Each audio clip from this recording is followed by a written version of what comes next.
We are talking the efficacy and safety of a neck adjustment.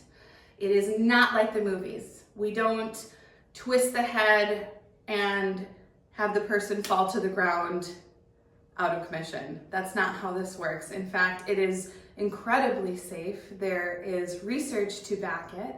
I don't dive into the nitty-gritty all the time, but it is important for you, our community, to understand what is really happening with a neck adjustment, because it does scare people, and understandably so, based on the things that they've heard with stroke and some of these other things that can happen with movement through the neck. But the reality is it's not caused in the chiropractic clinic. It's not caused by what we do in here.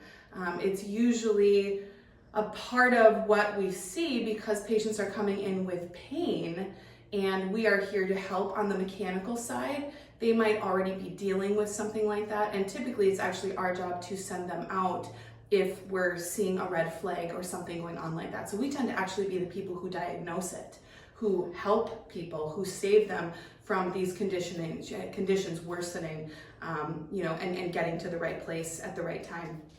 When it comes to a neck adjustment, it's all about the lateral flexion and the movement through the joint space. So yes, you're gonna get rotation, but it's not like we're doing this huge roll through the neck. Here's the spine, here's the neck, okay?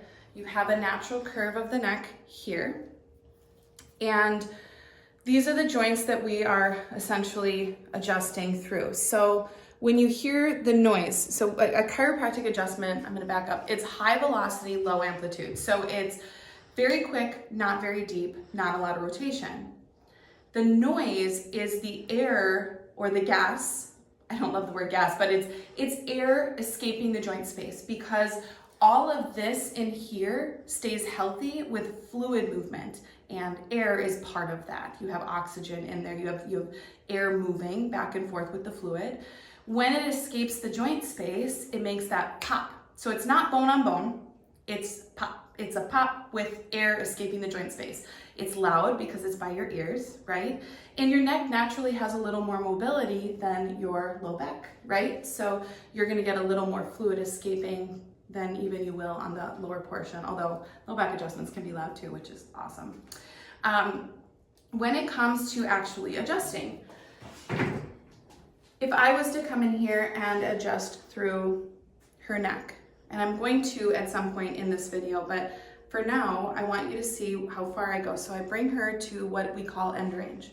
So she's kind of just at this place where her neck kind of locks out, and that's as far as I go. And then when I go to adjust, and when I'm adjusting, I'm physically putting my fingers on the joint space, kind of on that bony part.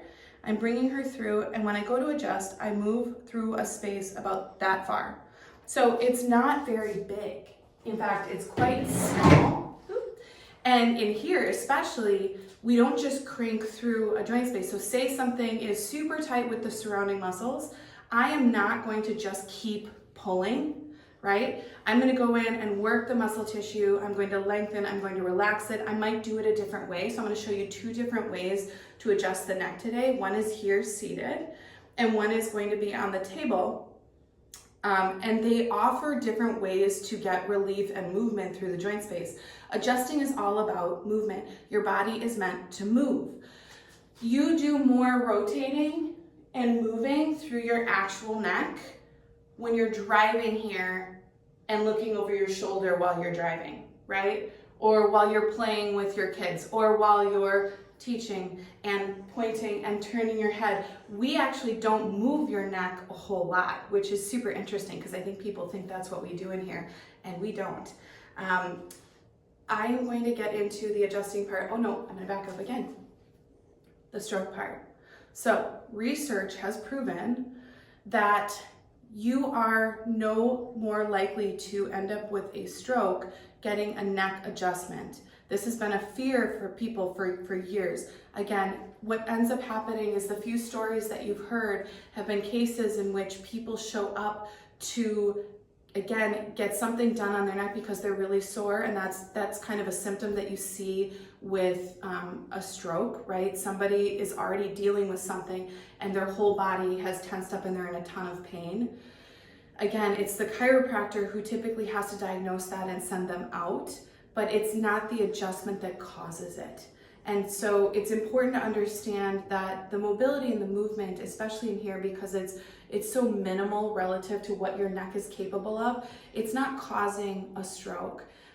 Your vertebral arteries, your actual vasculature in your neck is actually very elastic. So if you look again at the spine here, we're talking about this area in here. See these blood vessels right here? That's really what they're talking about when they're, in fact, it goes all along the front. I do like this spine for that reason. Very, very elastic, okay? So you can imagine if your neck is able to do this on its own, when I go to adjust and I only bring you to here, I'm not actually causing stroke-like symptoms or a stroke or a vertebral basilar insufficiency. You'll hear them called VBIs. And we're always checking for this as well, because the thing is that if a patient is actually dealing with something to note, something that is a red flag, like that they are not a good candidate for getting adjusted, we're going to know. They're going to be dizzy. They're going to have certain symptoms that make it very clear to you that the mobilization isn't a good fit, and it's very clear, it's glaring. So this isn't something that accidentally happens either. I've been doing this for 15 years. It's a very safe and effective way to work with the body, and I always will know if there is an issue with the neck prior to going in to actually adjust. So it's important to just know that. It's super safe. We know what we're doing. We spend, I can't remember the number, it's like 4,700 hours with the neck and the spine and the body and the anatomy and the physiology, and people don't understand it. I don't think they really know that we are really more like spine specialists and neurology specialists.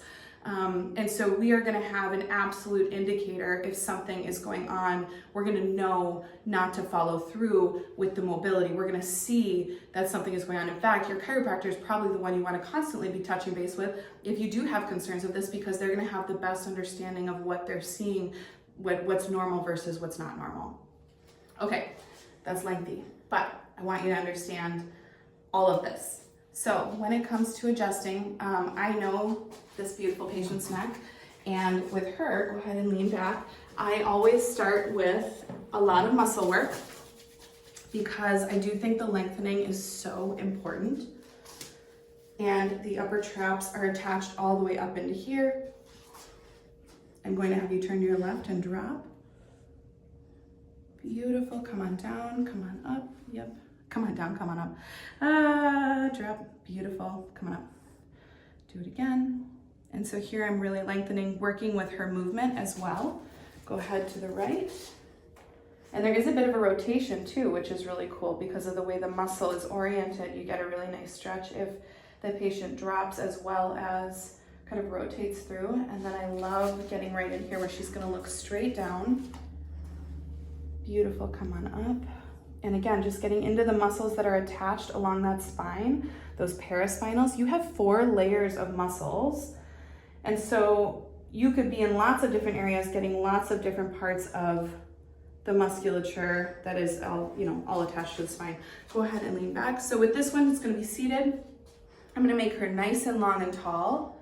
Nice and tall. So as you can see, it's not a lot of rotation. If anything, I'm tractioning, I'm decompressing. I'm taking a lot of pressure off of her spine. I'm already at the lockout here, and it's just very quick. So again, if she was to actually move her neck, driving here, looking over her shoulder, she's here.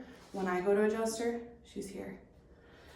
Now we're gonna go to the table, and I'm gonna show you a different way to adjust through the neck. One lay on your back. Beautiful. And again, with this, not a lot of rotation, more length, and lateral flexion. And so when we say lateral flexion, we mean turning, like leaning to the side. So my hand will be right here. It's right on the spot, and I can feel it. It's pretty predominant, right? You can feel it. So I'm gonna bring her through, right through here.